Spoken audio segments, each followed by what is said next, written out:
Sure. And would you like us all to? Yeah, at some point. Okay. Everybody signed in? Okay, Jane, we are live on YouTube. All right. Well, thank you all once again, and thank you for those both in person and on Zoom who have joined us here tonight. We have many guests and a full agenda.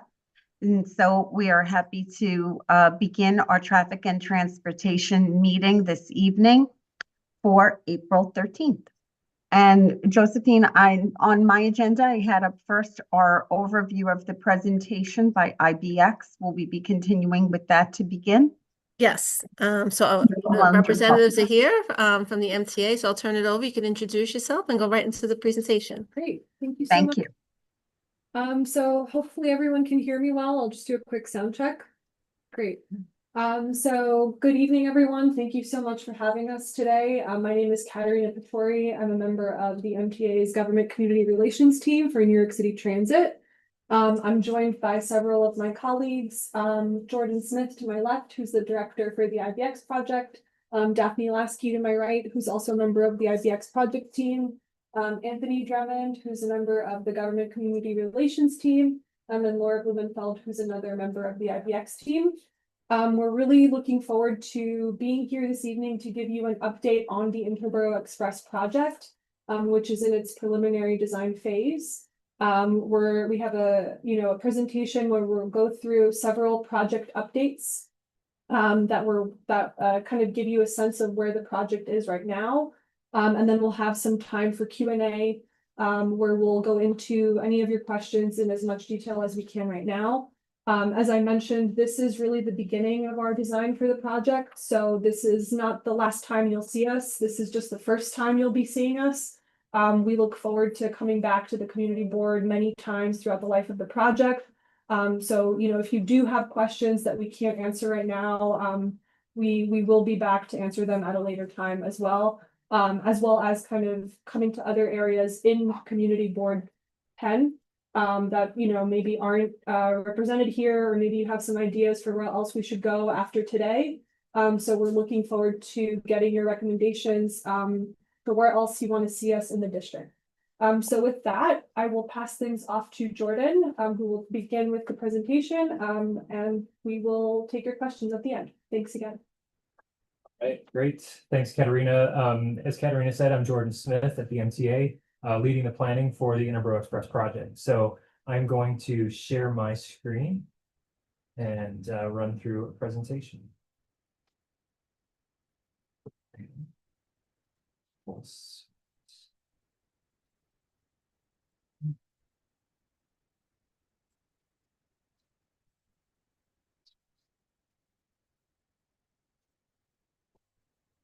A second. There we go. Great. Okay, so in terms of agenda for the day, we've done introductions, usually the most stressful part of the presentation. I'll go through a project overview. We'll go through what we call access to opportunity. It's a new way of kind of visualizing the benefits of the project. And then we'll go through project updates. Really the two main project activities now are the environmental review process and the design process. So we'll touch on both of those. And then a couple other kind of next steps for outreach and other next steps. So with that, I'll hop into kind of a project overview. Many of you are familiar with the kind of the broad outlines of the project, but if you're not, the Interborough Express project is a new transit project to connect Sunset Park, or Bay Ridge, with Jackson Heights. This is a 14-mile existing freight corridor that exists today. Like I said, it's a freight train from basically from Brooklyn to Queens. Most of this is within the MTA's control. So this is the Bay Ridge branch, which the MTA controls 11 of these 14 miles. And the idea is that we would add passenger service to the corridor on separate tracks. So you'd have freight on one side. Obviously, the freight is vitally important to the city, so we wouldn't be disrupting that. And you would add passenger service adjacent to it. So never sharing tracks, what we call a sealed corridor. So that's the 11 miles is owned by the MTA, and the northern 3 miles of this 14 miles is owned by CSX. So on this graphic, you can see just kind of the main, we call this IBX by the numbers. So this is a station map of the 18 stations along the 14 miles of the project corridor. one of the strengths of this project is how it really kind of weaves into the existing subway system. So when the subway was created 100 years ago, the whole idea was to bring people in and out of Manhattan. Ridership patterns have changed, especially since the pandemic. We're finding that there are more trips between and among Brooklyn and Queens. And so that's really what this project hopes to accomplish, is serving those riders without these inefficient trips into Manhattan. So 17 subway lines would be connected. That's almost every subway line in the system, not quite, but most. Over 50 bus route connections would intersect with the IBX, and then connections with the Long Island Railroad at East New York Avenue and Woodside. Actually, I'll just back up. One other thing to keep in mind here, it's not listed on the slide, but to get from Brooklyn Army Terminal Station to Jackson Heights would be about 32 minutes. And we're projecting about 160,000 daily riders. So another thing I wanted to talk about, what we're calling this access to opportunity. This is just a district profile map. You obviously know your district better than we do, but 16 bus routes serve the district, and then subway lines at the NR and D train. The idea behind the Interborough Express is that we would be constructing 3 new stations within the district. Those are shown here: 4th Avenue, 8th Avenue, New Utrecht Avenue. Brooklyn Army Terminal is just outside of the district, of course, but we show it on the map anyway. So I mentioned access to opportunity. This is really a new way that we're visualizing the project. What you can see here on the graphic is, if you were to stand at the proposed New Utrecht station today, what you're seeing in kind of the dark purple is how far you can get. We call it a transit shed. How far can you get within a half an hour? So that's shown in the dark purple. When you introduce IBX service, it really expands how far you can travel within that 30-minute time period. So, you're really opening up a large section of Brooklyn up into Queens, and then some areas of Lower Manhattan are also served within that 30-minute transit shed. But I think the real kicker to these graphics, so it's one thing to show how the geography is expanded. It's another thing to show what that means for jobs, healthcare, educational facilities, and the like. And so under today's scenario, for example, there are 423,000 jobs within a half an hour of the New Utrecht station. With IBX, that goes to 675,000. So 1.6 times as many jobs are available to residents within that half an hour. And then the same story is true with healthcare facilities, almost a doubling of those accessible within a half an hour. Higher education, you go from 8 to 17 higher education facilities within that 30-minute. So I think this really demonstrates, the benefits of the project. And the last one on here is the working age population, to go from 750,000 people to almost 2 million people. So this is the benefit to businesses. It's employees who can work at your business, and it's also consumers. So I think it speaks a lot to both the residents who would have access to service as well as the businesses. And so the same is true at 8th Avenue Station. You can see that expanded geography. So the dark blue again is where you can get to within a half an hour today. And then light blue is how that transit shed, 30-minute transit shed expands. And the same story is true about access to these opportunities. Jobs increase, healthcare facilities increase, all of this increases by a factor. And again, 4th Avenue, same story. You're really opening up large sections of Brooklyn within that 30 minutes. And the same story is true with access to those opportunities, to those services. So like I said, this is really just a way we're kind of visualizing the benefits of the project. And so with that, I'll kind of transition to some project updates. I mentioned at the agenda, there's 2 really main tracks that we're following right now. It's environmental review and it's project design. In terms of environmental review, we kicked this off in October. This is following the State Environmental Quality Review Act, or SECRA. We had 2 in-person scoping meetings. The scoping meeting is really our opportunity to get feedback from the public. And we did receive your comment letter. Thank you for that. I see you have a copy. So that has been incorporated into our scoping document. And where we are right now is we're preparing the environmental impact statement. So, work is underway, preparing all these technical analyses on areas like, noise, air quality, vibration, land use. we really put all of these technical analyses together to determine what, if any, impacts can be related to the project. Now, if we find there are some, then that's when we start the mitigation conversation. So this is work that's ongoing now. We expect to have a draft environmental impact statement available later this year. Once we do that, we'll have a public hearing to respond to that. And one comment on property acquisition. This is something we hear a lot. We understand the concerns about property acquisition. So I'll just spend a few minutes talking through that. One of the main benefits of this project is that it exists within a current rail corridor. You can see that graphic on the map or on the slide. So that greatly minimizes any potential for property acquisition. We are building a new 14-mile rail corridor. We would be acquiring massive amounts of property. That's just not the case here. So that being said, we expect there will be a small number of properties that would need to be acquired. So that's work that's happening now. The design phase will help us understand by doing surveys, it's boots on the ground, it's crews out in the corridor, measuring, taking dimensions so that we understand what is necessary. I'll say right now that, our first goal is to minimize any property acquisition. We don't like doing it if we don't have to. Secondly, we want to minimize any residential acquisition, very important to us. And the other thing I'll mention here is just that if we determine that a property does need to be acquired, whether that's complete property or a sliver, we're fully committed to complying with all laws governing eminent domain. So more to come on this.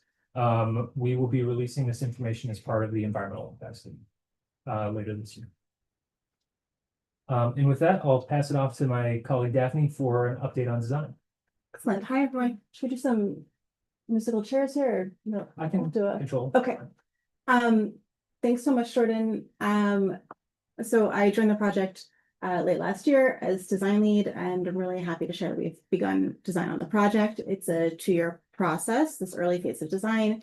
We brought on board a general engineering consultant to a GEC to manage this work. And they have really 3 areas of work that they're undertaking at the moment. So the first is due diligence, which, as Jordan mentioned, is all the survey work of the corridor, geotechnical investigations, environmental investigations, and then they're looking at all of the structures along the corridor, all of the bridges that cross over and underneath the corridor.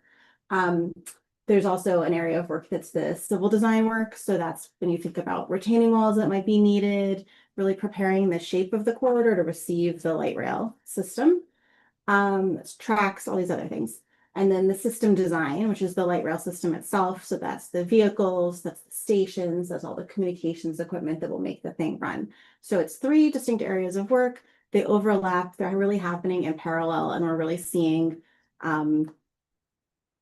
the information kind of feed across in a really nice way so that we can do things like be really careful about the width of the corridor, property impacts, things like that.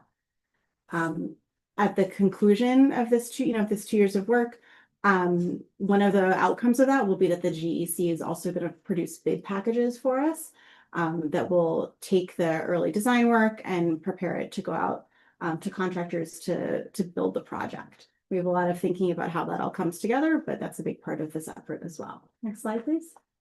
So the due diligence phase, again, the design phase of the project is really when we're taking planning ideas, conceptual ideas, and saying like, well, how does that come to fruition in reality, right? So this corridor hasn't been mapped in great detail to date. So our surveying effort is really key to that. It's in a way, it's producing new knowledge about, what's already here.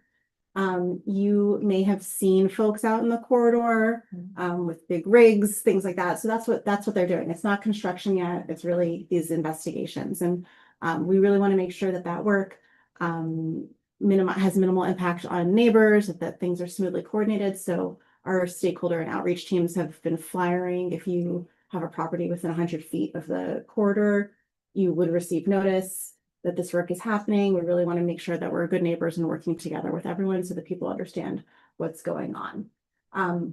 We're starting this work across the whole 14 miles of the corridor. So going really from south to north. So as it happens, we're a little bit ahead here than we are in other places, but in Brooklyn as a whole, we're about 50% of the way done with this work. Next slide, please. Another area of work that we're looking at now is really exciting. It's thinking through stations design and how those stations are integrated with the neighborhood. So we're looking at a series of prototypes of stations, looking at like what are a couple of different typical conditions, how can we study them really in depth, and then think about how that gets applied along the corridor. It's really important to us to prioritize the passenger experience and think about what it might be like for all different kinds of people to go from their homes, from businesses, through the street, into the station, and then onto the train. So we're thinking a lot about accessibility, thinking a lot about legibility, wayfinding, all of the things that make for a really smooth experience. To that end, we really want to hear what you and your community think about stations and what is important to you all. So we have a series of public workshops that are coming up. We have 6 workshops throughout Brooklyn and Queens, where we're going to kind of present some conceptual questions to the community. I think the flyers just got handed out, but we really want to encourage folks to come, and Katarina can talk about that as well. Next slide, please. All right, so I do want to talk about 2 design areas that we've heard a lot about from the community, and we want to make sure that everyone knows we're thinking about this as well. So the first area is stormwater management. Stormwater management is an issue throughout New York City, certainly, and it's an issue for us as well. And it's something that we need to manage in order to be good neighbors and also for our own, operational resilience and capacity. So, and then kind of an extension of the surveying work, we're also mapping stormwater throughout the corridor. We're coordinating really closely with DEP on our stormwater modeling practices, making sure that we're picking storms to model that are realistic and future thinking and forward looking as we think about, what's really happening in our neighborhoods over time. And we're developing a corridor-wide resilience plan to think about how are we going to handle all of these things moving forward. So again, working with DEP as they're doing their future planning, we're doing our future planning, and our hope is really that that comes together hand in hand to produce a really integrated result. Next slide, please. Similarly, we understand that there are concerns about the electric grid and capacity. Again, that's an issue we understand throughout the city, for us as well. And in a similar way, we are working very closely with Con Ed to make sure that they understand in their own long-term planning where we are and what we are planning on, and then making sure that our expectations are aligned about what's possible, what makes sense, what infrastructure we need to consider in our own work moving forward. And that'll hand it over to Katarina. Thanks, Daphne.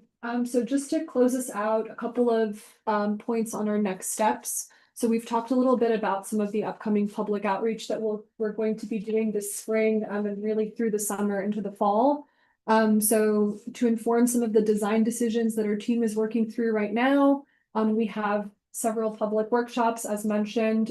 We have sent flyers to the community board via digital. They're also up on our website, and we have some hard copies of flyers here in multiple languages. Our team will also be flyering throughout communities and throughout, near to the locations of the workshops to make sure that everybody knows that these are happening.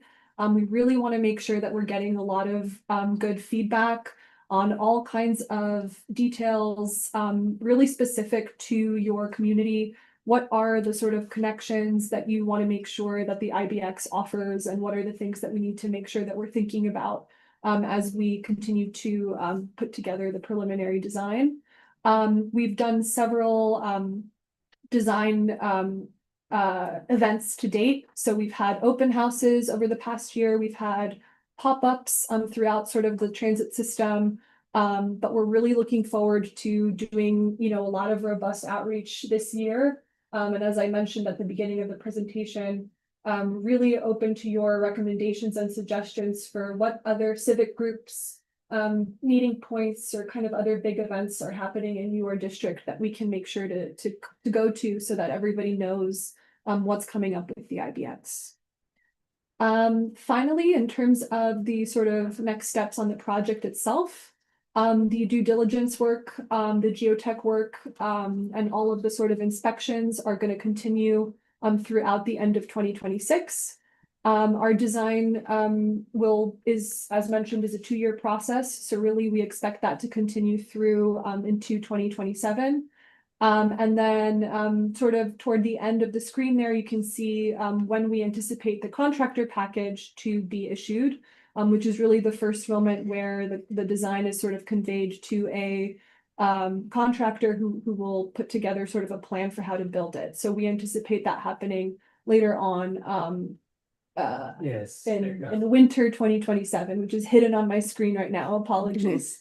And last but not least, we anticipate doing outreach throughout this whole project life cycle. So as I said, this is not going to be the last time you'll see our team. We really have a lot of touch points, where we're going to be coming out to give you more updates on where we are and to solicit more of your sort of feedback and response. So with that, we have time for Q&A. We can go back to any of the slides that we went through, but just want to thank everyone again for your attention and your engagement. We're really looking forward to being in conversation with you. And yeah, thanks again for all of your interest in the IBX. Thank you so much. Thank you, Katerina, and thank you to the team who presented. Can you just clarify? So now you're saying that this is utilizing space that we have, but yet you're also saying that it's new stations, and that there were 3 places that you mentioned were within Community Board 10. That was 4th Avenue, 8th Avenue, and New Utrecht. But that these are additional stations. That's where I just want to be clear. Yeah, exactly. So looking at the map, so these are existing stations today. There's the Correct. station and the N, and then of course the D and the N at New Utrecht. But these will Right. be, there will be new stations constructed as part of IBX. So are they constructed in those same locations, or this is a secondary location? That's what I'm just trying to clarify. Yeah, not necessarily. So we'll look for ways that we can tie into existing infrastructure wherever possible. And I think Okay. New Utrecht Avenue is a good example of that, because the IBX station would be within the freight railroad cut. The N train and the D train would be very close, but not part of the same complex. So we'll look to ways to tie into those existing stations wherever possible. And New Utrecht is one of those where it's actually very close to the D train, just overhead. So that's a design question that we're working through. So when you're mentioning 4th Avenue, you're talking about 4th Avenue and 59th Street, is that correct? Bay Ridge Avenue. Bay Ridge Avenue. Okay, Yes. that's where I wanted to be clear about. And when you're talking about 8th Avenue, also keep in mind that there is a huge construction project currently happening in that property adjacent to the subway station over Right. there. And that is, 20 yes, it's about 20 stories high, Larry? 28. 28. 28 stories high, including retail plus residential was the last plan that I recall that we had heard of. And it is the full width of the avenues. Josephine, is that correct? With both Yes. 7th and 8th Avenue? Well, it fronts on 8th, but Right. the lot goes through 7th, but this portion of construction Yeah, is limited to 8th, but the developer does have plans to move towards 7th as well. Yep. right. We're aware. Right. of that. Okay. Okay, because that is also an area that is currently under a lot of construction right now, and you guys really may overlap. And so we have to bring that to the forefront and bring concerns about that to the forefront right away. Understood. Yep, that's very important. Like I said, we're familiar with the project.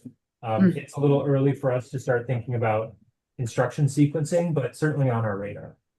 All right, and I see that we have several committee members with questions. Josephine, do you want to call, because I cannot see if there's Sure. anybody All right, at the table? we'll start with Doris. Yes, I Okay, see Doris. Thank you Thank very you. much.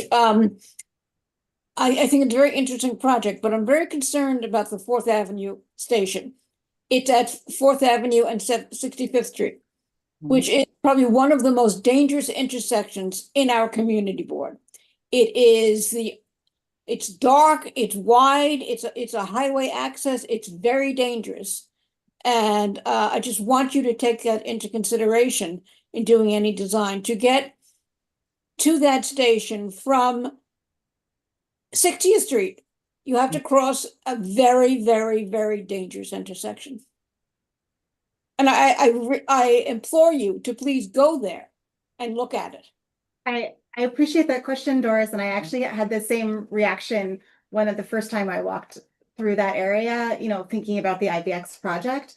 One of our tasks is to think not just about the stations, but about safe routes to the stations, and then working within our own project and also with the city, you know, our city partner agencies, to think about how do we reshape streets if needed, to, you know, if and where needed, rather, to make safe crossings. So that might mean things in different, it's going to mean different things, you know, at every station, right? But it might mean things like improving lighting. It might mean things like extending curb crossing areas.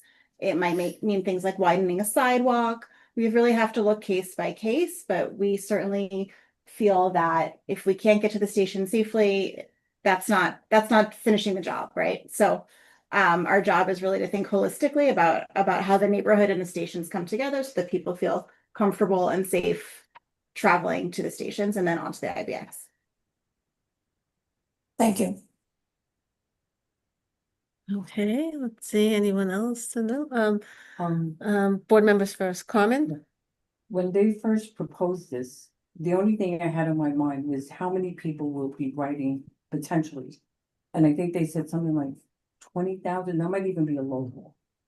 Yeah, so Yeah. we're expecting 160,000 dailies. Yeah, and all I kept thinking about, what would that look like when you have that many people maybe getting on and off the train and just on 4th Avenue? And then I said, so the last couple of weeks, I went over to different schools to see pickups, like moms dropping off kids, because people will be either their college age kids or their wife will pick them up, or their dad, or, you know, just somebody will be getting picked up by car services. And what I saw at schools frightened me, because I don't have kids, so I don't have to deal with that. But just the jockeying, you know, and who's paying attention, who's not. And that's a corner, that area is so busy to begin with. And then I kept thinking, adding adults, more adults and more cars, how are they gonna even stop to pick somebody or drop them off? There's a very, it's limited there. I know you can redesign and you can redo different things, but you also have people in the Bay Ridge Towers that have to go straight down. You have the police station that's around the corner, and they have to have access to go down 4th Avenue and fire department. All I kept thinking about, and then when I came here, I kept saying, I hope they have cars. I hope they have something about cars. And when I looked at the thing with the buses, I understand that, but it's cars that can make or break a project like this, because some people will need to be picked up. You know, you have somebody, I may not look it, but I have a social life because of 9/11. And so even if I took this to Queens to visit somebody, I may have a Cesarite pick me up or drop me off. And how are they going to stop there when it's still an ongoing lane? And that's probably going to be one of your biggest challenges, because people lead lives and they have different needs and different things happen. And the towers is a lot of seniors. You have a lot of potential family members or their grandkids saying, great, if we could take the train right across the street to grandma's house, but crossing that street is going to now be a big hazard. So I'm just bringing up the fact that keep in mind, it's going to be cars that are not, there's no way to get them off the roads. They need access for that building, for the fire department, the schools. That's going to be one of the biggest problems outside of this project. Because looking at your slides, I'm like, I'm so impressed. I'm really impressed by everything you've done. But it's still going to come down to that human factor right outside, you know. So Sure. once again, could we just get the clarification of the cross streets for the 4th Avenue line that you're discussing? Bay Ridge Avenue. Bay Ridge Avenue. Bay Ridge Avenue. It's Bay Ridge Avenue. So it is not, so this is equivalent to 69th Street. We are also in process of 4th Avenue redesign. That is also an ongoing process that Josephine, I believe that we're awaiting updates on that. Yes. And there's also concerns about, as Carmen said, our drivers, but also our pedestrians and also our cyclists. So we want to just put all of our concerns on the table as well. Thank you, Carmen. Yeah, and I'll just respond to that. Thank you for that. I mean, it's a great feedback for us to take back. I'll just note that, you know, we have a pretty good ridership model that tells us how we think people will interact with the system, how they'll transfer, how they'll get to the stations, leave the stations, what mode they'll use, car, bus, bicycle. So I think we've got a pretty good handle on how we think people will use it, but this is exactly the kind of feedback that we want to get at our workshops. Because you know, it's one thing for us to sit in our office and run models and look at census data. But once we get to the community and we ask people, how are you going to use the system? What modes are you using? You know, how are you traveling? I think that's going to be even more valuable to us than what a model can. Yeah, because even Sunday, my dad lost weight, Okay. and I walked down and I said, let me just hang out there for a little bit. And even though it's a Sunday afternoon, there's a lot of traffic. There was still a lot of traffic. And there's a church, another church there. It's like, it's like. Thank you. All right, thank you, say- Carmen. Thank you. And, you know, Okay, we have a lot of hands up. the city bikes were just also put along the Fourth Avenue corridor, and we have not had a springtime with them in use at this point.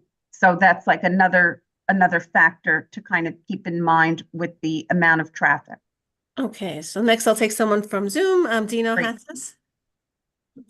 Yeah, we're gonna go to Zoom and then we're gonna go one and one. Okay. Thank you. Sorry, Dino, go ahead. Yeah, so I mean, first off, I just want to say this is really exciting for many reasons.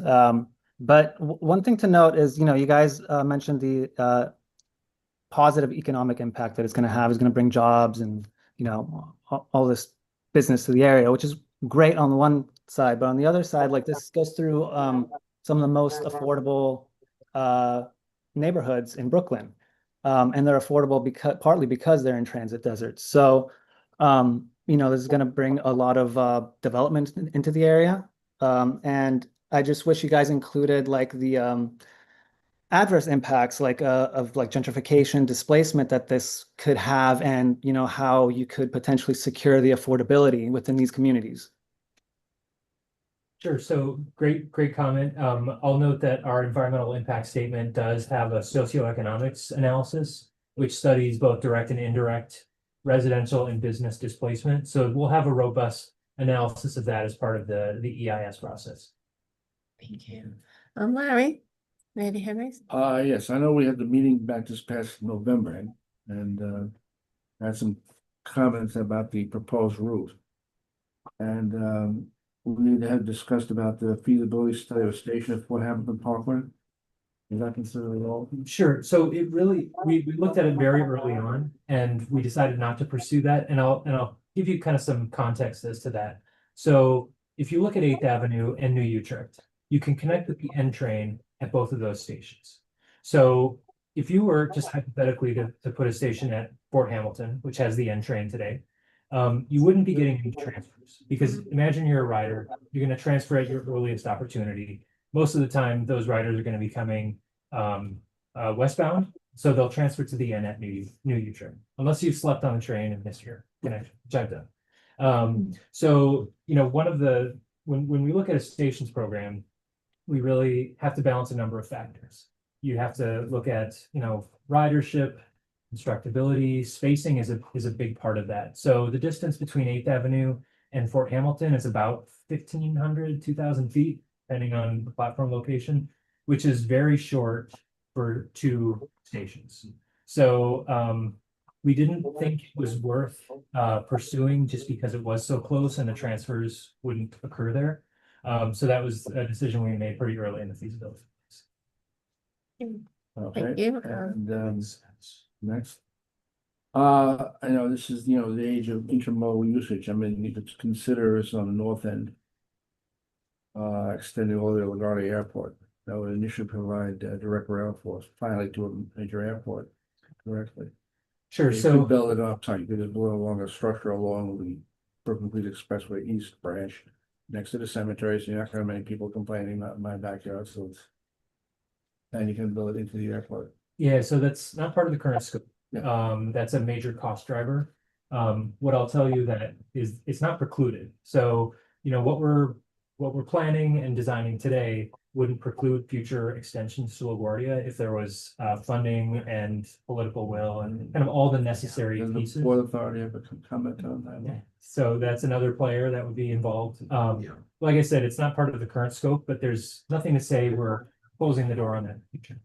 Okay, Okay. similarly, we also had, we just discussed that about Fourth Avenue, we talked about all different bus routes on Fourth Avenue. And then there was another one, speaking of intermodal usage. You have the terminal terminates at the terminal's gonna be at the Brooklyn Army Terminal. Correct. And it's, you can connectivity to the H3 ferry terminal. Yep. And you're designed to do that. I mean, since you have a light rail vehicle, you don't have to worry about, you have it just cash across the street, you do that. Yeah. Over to the ferry terminal, so you have, you know. So that is, you know, an option under the plan, just a short walk to the ferry terminal. That's something that we see in our ridership model.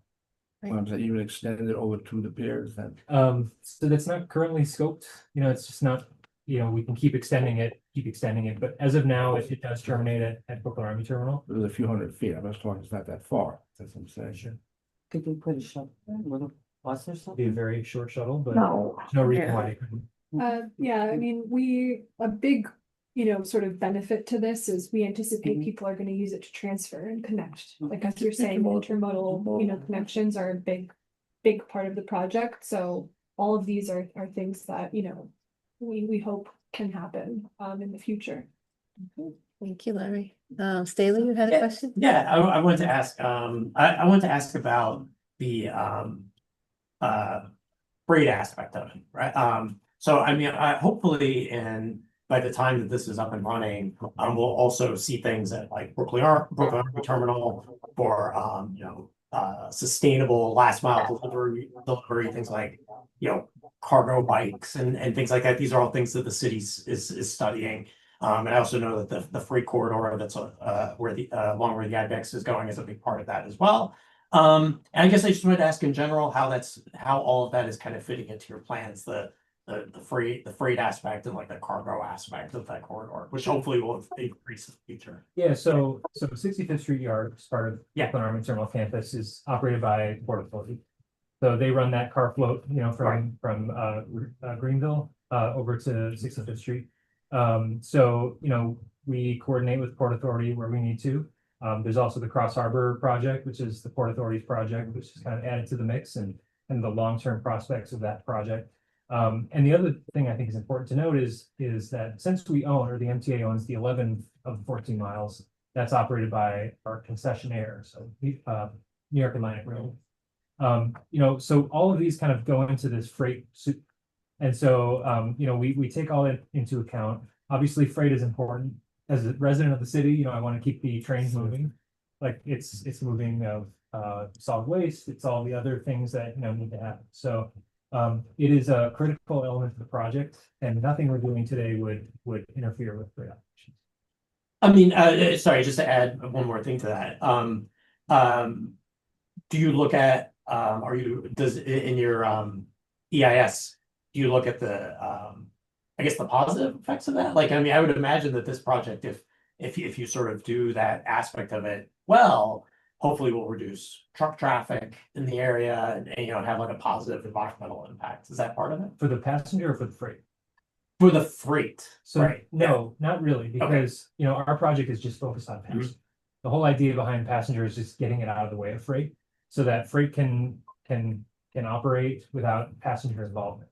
So that's really the idea, is that whatever freight is planning to either expand or maintain, they can do that without IBX getting in their way. That's really kind of the way we look at it. I think but just one other way of thinking about it is, we have a corridor that has the freight line in it. It's not the most efficient use of space right now. And once we put the light rail in, we have to make it a lot more efficient in order to get that out of it. And there is some opportunity there to think about, is the freight operating as efficiently as possible? And are there a couple of little opportunities to refine some things and some relationships so that can be like, it will not be the same freight traffic at the end of the day, right? It'll be new, it'll be different. I just think that's a nice additional aspect. Think about how it all comes together. Awesome. Okay, thank you. Thank you, Staley. Jane, I just have one item that was sent to the board in advance of the meeting from Bay Ridge Air Rights. Thank And the president, John Shea, asked that we submit this as to the MTA and the IBX team tonight for the record, which will be attached to our minutes, and we'll be submitting this to you. And it really speaks to concerns they have regarding the ceiling for the Bay Ridge branch rail corridor. They are currently facing a structural crisis, in this area. And this is a direct consequence, they feel, of surrounding infrastructure design and decades of, rail operations. So they asked that I provide this letter to you. So I'm going to make sure that I do that. We'll be sending this to you, and it'll also be included into the record for your review. Thank you. Thank you. Jane, I'll turn it back to you. I don't see any more hands up. All right. Well, thank you so much, Josephine. I think that if we don't have any more hands up, then this can conclude this part of our meeting focused on this IBX proposal. And as you said, it is certainly something to be continued. Volunteer. Okay, I'm sorry, did I miss something? No, okay, we're good? Oh, you have something to submit? I'm sorry, we have a member of the public here who wanted to submit Oh, something. thank you so much. Hi. Jessica Figueroa here. Also, the VFW District 1 Commander. I am the one who's appearing in past meetings. That's me.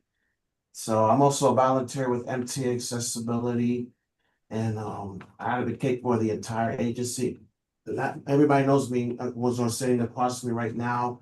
So a brief report I want to submit to everybody. On the IBX part only. So the only thing I kind of agree with is 65th Street. It is dark. It's dangerous. I've been through there on foot. I'm serious. I agree. And also, it says ADA compliance. I'm very hard on accessibility. Seriously. And it's a good idea. I like it. I agree with it. So with Bay Ridge Avenue, I saw the map just now. It says between 4th and 5th, which is very good. You can take the B9, B64, and B5 route, but B63 right outside. And then also increase pedestrian activity and transit connections by 65th Street. Also request formal inclusion of CB10 and IBX stakeholder briefs. Advocate for direct bus connections, improve pedestrian access to the IBS terminal. Also with the 4th Avenue line, it's real quick. 88 priorities for 77th Street and Bay Ridge Avenue for this. Advocate for elevator installations and for ADA compliance at key stations. We need more lighting, including 65th Street. I'm being real. Increase police and station agent purchase to enhance safety. Also recommendations, request a joint walkthrough with the MTA, DOT, and the NYPD to identify safety improvements and prioritize version 0 upgrades at intersections and stations. Just for Great. little corrections on it. For the bus operations and double parking with this IBX thing, there's been a lot of double parking all over this place. Impacted routes B1, B8, B8, 9, 16, 37, 63, 70, the express routes, X27, 37, 28, 38, and S53, S93, and S79, SBS. When you double park, it causes delays, unsafe boarding, and traffic conflicts. So recommendations are NYPD targeted enforcement and high volume violation areas. Do curb management strategies to dedicate loading zones, install bus stop cameras, improve signage and markings. And the last part, CB10 should continue advocating for inclusion in IBX planning, improve accessibility in key transit hubs, enhance safety and ADA compliance via 4th Avenue. That's the R line. Strong enforcement infrastructure upgrades to address bus stop double parking. That's it. Thank you so much. I'll make sure we'll scan and send I'm this to looking you. forward to IBX. Right, Katerina, I'll definitely send it to you. Thank you. Okay, thank you so much. Thank So, you. all right, Jane. Okay, so we I know we can, have, The first one was sat down to that didn't occur. okay, I'm sorry, it's a little confusing. I know we have a long agenda, so we want to turn it back to Jane. so thank you so much. And thank you everyone for all your thoughtful comments and input with this presentation. And as we said, this is something to be continued. So thank you for that. Josephine, I have two more agenda items down. Yes, I think Assemblyman Colton is I- here. We Yes, could I was skip going to to say, his. would Okay. we be able to jump ahead? And Assemblymember Colton, I truly appreciate your patience as we have, as you can hear, important things that concern our community. And I know that helping the community is at the heart of what you do as well. So thank you and welcome to our meeting. Thank you very much. Okay, I put up a slide and I sent out, thank you so much, everyone. Thanks. So I have a slide up here, Assemblyman, and I did share the legislation with the members of the Traffic and Transportation Committee. So the floor is yours. Okay, I think the basis of this legislation, and I think it's very appropriate that it came up in a meeting where we had this discussion of IBX, because when you give outreach and input to people, and when the planning boards get involved in dealing with important issues of transportation, I think you get good results.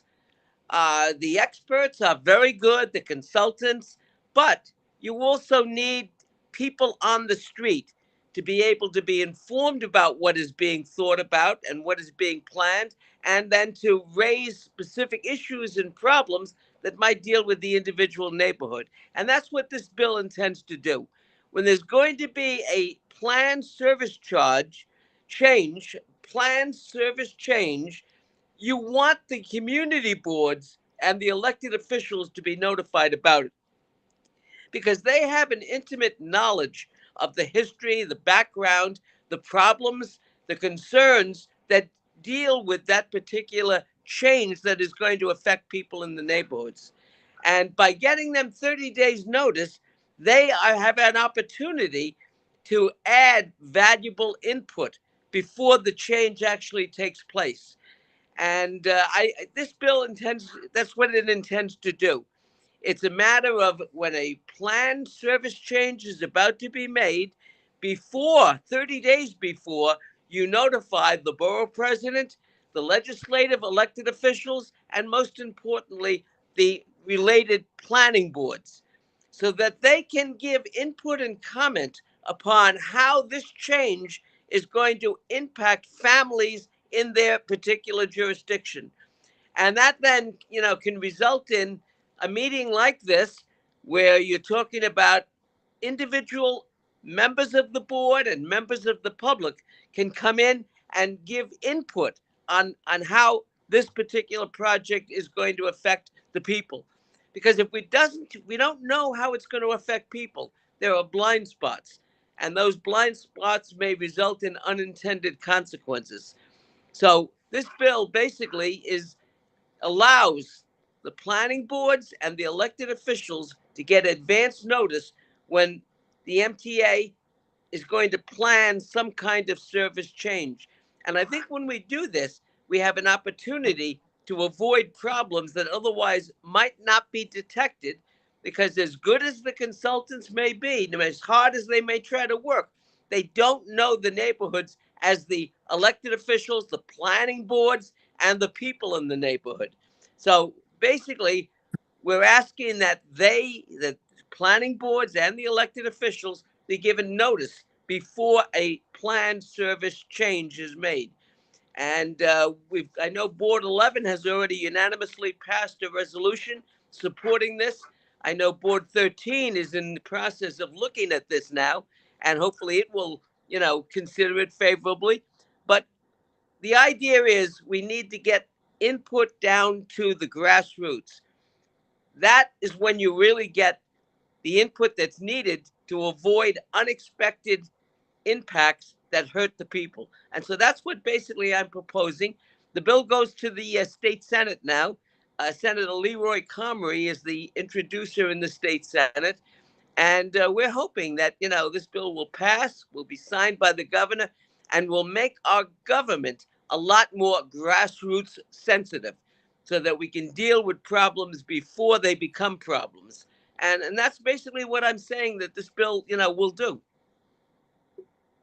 Thank you. Thank you so much. And as we just recently heard from the presenters from IBX, they admitted they don't know these spaces that they were discussing, as well as the members of our board who were able to chime in with information about specific locations, how that came up right away.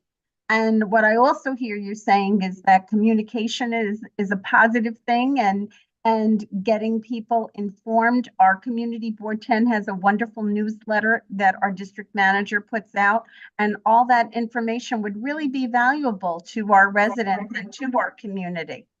So it sounds like you're saying something that seems to envelop common sense. Is that what you're after? That's what we're, and we decisions to the people Okay. that it's affect. And the Great. planning board is one of the best ways of doing that. Okay, thank you so much. We Thank you. we do have a question. Stephanie Simone Mahaney? Great. Yeah, these just two questions. One, when you speak about planned service changes, are you talking about things that result in permanent changes to the service, or these are large projects? And the second question, is there a good reason why the MTA would not have already implemented something like this? Thank you. Well, with a large project, they probably will implement it, like the IBX. But there's also some temporary service changes that go on for months or even years. And it might be that those will escape the attention of the local people until they see a sign posted on the subway Platform. Yeah. subway column or in a bus stop, which says that for these months, the service is not going to be available and during these hours. And if there's advance notice, our planning boards are excellent representatives of the people who live in the neighborhood.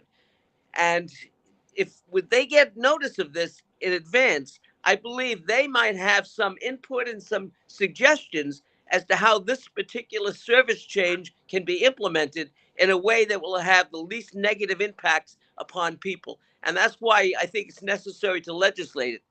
It may be done, voluntarily by an agency, but it may not be done. And we want to make sure that there's the opportunity. If the planning board is aware of this happening, then the planning board is in a position where it can notify the public and mobilize suggestions and ideas as to how to make this change more efficient and more effective. Thank you for the clarification. Thank you. Any other questions? Bill? Oh, Carmen, you have a question? It's not so much a question, but a comment. Several times over the years when different issues have come up here, one of the first things I said is we have to write a letter to the local politicians to get them involved. And sometimes I don't know the end result, if they weren't aware of it, but we wanted to make sure that they were aware of it by getting that letter out. So I understand the position you're coming from. Okay. All right. All right. Okay, Josephine, so then we would have to poll the committee. Yeah, to- poll the committee if you want to send a letter of support for this legislation. Mhm. So we All have, right. Doris, I would make a motion to support the legislation. okay, Great. Send a letter supporting the legislation. okay, Thank do we have a second? Oh, Carmen, all right, all in favor? Okay, all in favor?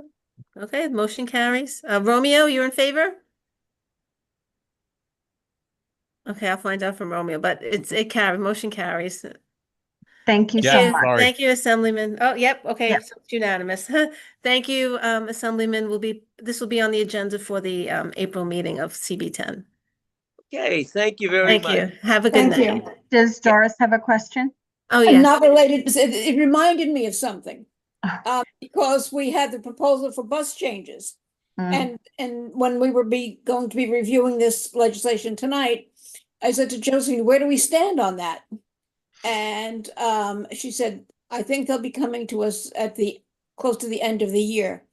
And I would just suggest that before they come to us, we review those proposed changes and what our comments were, because it was very drastic and very detrimental to our community. Right, the bus redesign, right? Yes. Mm-hmm. They're very behind. That's just extra homework for us. Yes, okay. Very good. Thank It's on you. the list. Thank you. Thank you so much. Thank you, Assembly Member. Yes, Okay. you're welcome. thank you for, reviewing this and calling attention to how we can make it better, how we can make a system better. Thank you. Thank you. All right, have a good night. Okay, so we'll move on, Jane, to the next item. Yep, absolutely. I'm just trying to pull it up. So the next Okay. we have was the review of the introduction number 1421, a local law to amend the administrative code of the city of New York in relation to expanding access to roadway and sidewalk cafes. Yeah, so we received notice about this intro from the city council, and it's making its way through committee. And some boards are commenting on it, and we certainly have the opportunity to do so if we'd like to. And since nightlife is a big part of Community District 10, I just thought I would flag it for the members of the committee. To see if we want to provide feedback. And I thought the best way to kind of solicit feedback is to really reach out to two groups of people. One is the restaurants in the district, who provide outdoor dining. Certainly during the peak of the pandemic, we had about 200 restaurants participate in outdoor dining, and that's really because the restaurants couldn't open and serve business without moving outside, through the pandemic. And I think, restaurant owners could, share their experiences both before and after the program. And I think it's important for us to hear how they feel. So I drafted two, in speaking to Jane, we drafted two Yes. different surveys. One was specifically to the program participants, and the other was for restaurants. In the proposed survey for restaurants, the survey asks if restaurants participated in the temporary program during COVID, and if they would or would not participate in a year-round roadway dining, which is at the crux of the new bill, or enclosed sidewalk dining. Because currently sidewalk dining is around year-round, but you're not permitted to enclose. And this is something that's been discussed, I know, around town here. And the survey also asked, would you apply under the new expanded rules, providing, the current legislation, and asking restaurants why or why not, asking if they would apply for year-round sidewalk, if it included a sidewalk enclosure, and it asked restaurant owners to share any other improvements they would like to see added to the program. Next is a survey for residents, just to ask about their outdoor dining wants and needs in the community, if they would support the return to year-round roadway dining, and if they believe that outdoor dining could be improved in any way as well. So I think we have through May to provide our feedback. And we have a great list of restaurants in CB10 SLA licensed participants, so we can easily send an email out to those that participated, those who do, and actually our whole list. I mean, I don't see why we just don't submit Yeah. our entire Wow. list, and also feed into the Third Avenue merchants as well as the Fifth Avenue bid, Yes. Bay Ridge Avenue, and to try to, we do have an intern at CB10 who can, who's been helping us, put these surveys together and could do some outreach to the restaurants, as well as a link in the newsletter to our, Surveys. to the survey for residents, to see if we could get people just to give us a sense, to help the committee if we'd like to provide feedback on this intro. We did provide feedback in the past. The board actually did a very comprehensive report during a look back at outdoor dining, which I can share with you all again. It's something that the committee at the time worked really hard on.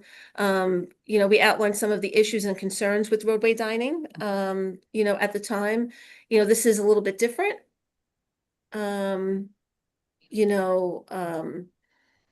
The new bill has provisions to operate year-round. Establishments with less than 20 feet of frontage can also expand their roadway to an abutting property with the consent. There's some streamlining, why can't I say that word? Part of the streamlining process, the intro states that the community will not require applicants to supply the board with additional written materials, but it would make roadway back to year round. So, that's what I, put together and just wanted to share that with the committee. I think we have until May to provide our comments after the May board meeting. Staley? You have a question? I have a Okay. comment. If that's Okay, sure. All right. First of all, I think this is great. I Yeah. think this is definitely the place to start is getting feedback from the restaurants. I wonder if it's worth adding a one more block to the restaurant survey, asking them if they're not a participant now, if they plan to apply for participation, if they plan to apply for an outdoor dining permit in the future. And if not, why not? Right. And try to identify what barriers might be preventing them from participating in this program. Because I think that's kind of what they're after with this bill, is to try to like make it a little easier to participate. It'd be interesting to see what our restaurants have to say about that. Okay, Yeah. that's easy enough. Mhm. Awesome. Yeah, I'm sorry. yeah. Go ahead, Jane. Oh, no, I was gonna just say that I agree that although the restaurants who had the outdoor dining previously is a good place to start, there are so many new places, new ownership and so on, that it would be good to really encompass everybody that we can for a complete Oh, yeah. outreach. Oh, we're gonna send it to everyone. Yes, Yes, absolutely. absolutely. Thank Stephanie, you had your hand raised? Yes, please. I wanted to make sure I'm not missing anything. When I used the link that was sent earlier to the New York City Council page regarding this proposal, the summary said the bill would expand the city's outdoor dining program by allowing grocery stores to apply for a sidewalk cafe license. Yes. Is that part of this discussion? Would that be applicable to CB10? Yes, that would be applicable citywide if that portion of it passed. Okay, and And we could, something that we would ask the residents what they think about that, or? okay, yeah, we could put that in there. That's a It's good just- question. Very good question. It's unusual that we have not discussed that before or encountered it before, and I don't know what that looks like.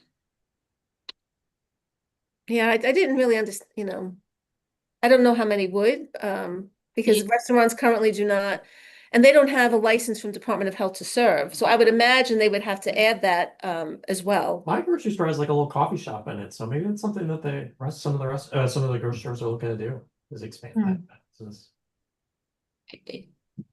I would Definitely, it like to definitely needs discuss it. clarification. Yes. Yes, that's a Okay. good point, right? Because Stephanie, I was thinking of it in terms of like the fruit stores that have the outdoor displays on the sidewalk. I Right. wasn't really thinking of it in terms of the roadway cafe.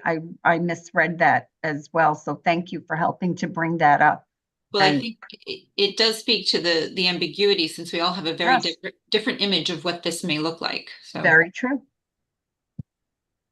Joseph, Yes. for the survey for residents, could you do something on like a paper form, or it has to Sure, be? for seniors, Yeah, for the I'm older just adults, imagining the seniors at the center, if I say, can you go online? Yeah. I'm gonna lose. Yeah, no worries. If I give them, they'll like. You let got me- it. They'll call their friends to come and Yes. help them out, so, yeah. Okay, will do. Mhm.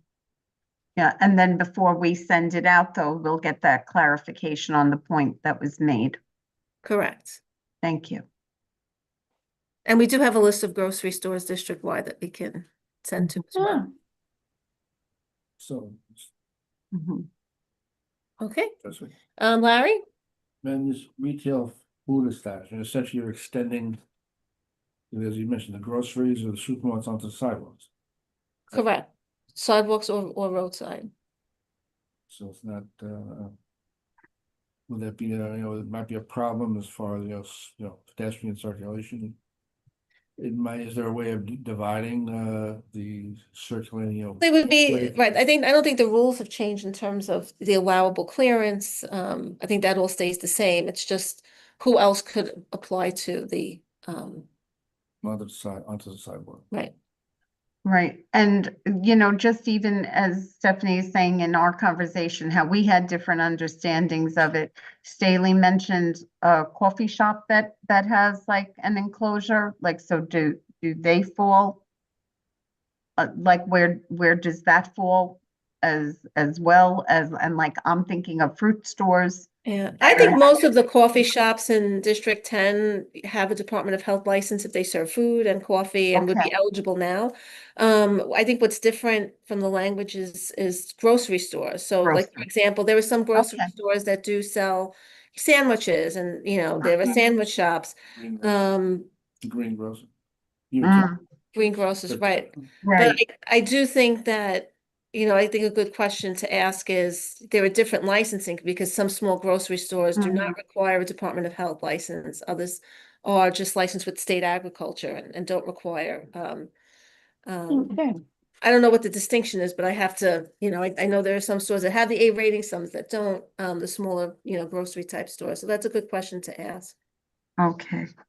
And So, the one thing I see more and more is like people making their own ethnic food and selling them, all different ways on the street. Could a grocery store then say they have a friend and say, oh, well, yeah, you can sell your empanadas out front? Or does it have to be part of the store? I'd imagine as it is now, it would have to be part of the store. Because anything else would be a food vendor that, right. and there are different rules for food vending. Okay. All Mhm. right, Jane. So I will get that out. I will make that change, a couple of those changes. Add the grocery stores, add the addition as outlined by Staley and, to those who, are not participating. And we'll get that out and have a report back by next month. Wonderful. Okay, so just wasn't sure if we needed to have a motion and a vote to send out these surveys or that we're just in Well, I agreement. think we could have consensus. I don't think we need a. Okay, Everybody agree? consensus is fine. Yeah, it's just informational, Great, Next month we'll have to do a vote, for Okay. sure. great. Okay. And All that's right. it. All right. Thank you. And is there anything else that anyone needed to share? Actually, I actually wanted to follow up on something if you don't mind.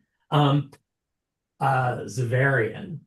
So we talked like in September, we passed a resolution asking them to present some traffic mitigation ideas to us.